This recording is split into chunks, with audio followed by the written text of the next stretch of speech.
আজ আমরা মিশ্র ভগ্নাংশকে অপ্রকৃত ভগ্নাংশে রূপান্তর করব।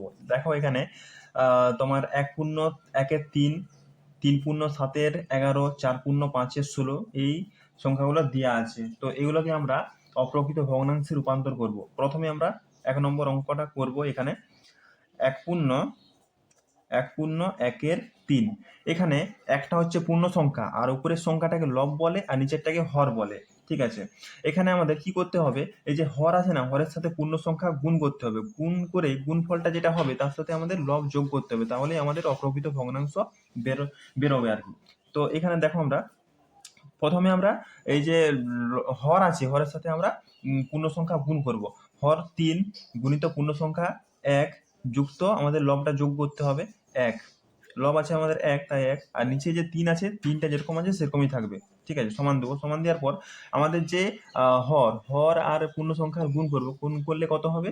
3 3ই হবে। 3 যুক্ত আমাদের লব আছে কত? 1/3।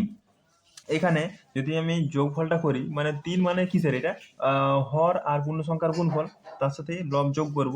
তাহলে 3 আর 1 যদি যোগ করি কত হবে? 4/3।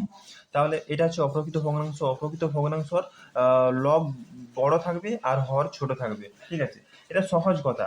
এই তোমার হর হর হর গুণিত পূর্ণ সংখ্যা, হর গুণিত পূর্ণ সংখ্যা যুক্ত লব, এটা বার করতে পারলেই আমাদের অপ্রকৃত ভগ্নাংশ বেরিয়ে যাবে। পূর্ণ ভগ্নাংশ, ঠিক আছে, মিশ্র ভগ্নাংশ থেকে আমাদের অপ্রকৃত ভগ্নাংশ বেরিয়ে যাবে।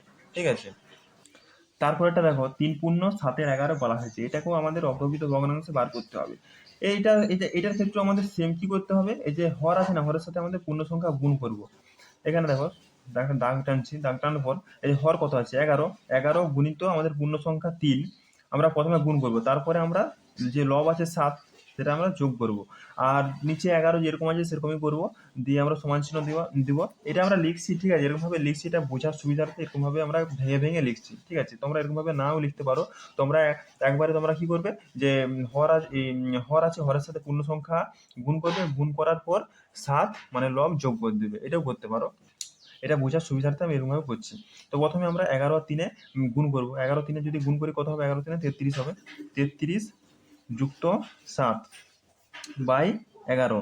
11 যেরকম নিচে আছে সেরকমই থাকবে। ঠিক আছে, সমান দেবো। সমান দেওয়ার পর 33 আর 7-এ যদি যোগ করি কত হবে? 40। 40/11। ঠিক আছে, তারপরে অঙ্কটা 4 পূর্ণ 5-এর 16। এটার ক্ষেত্রেও সেম।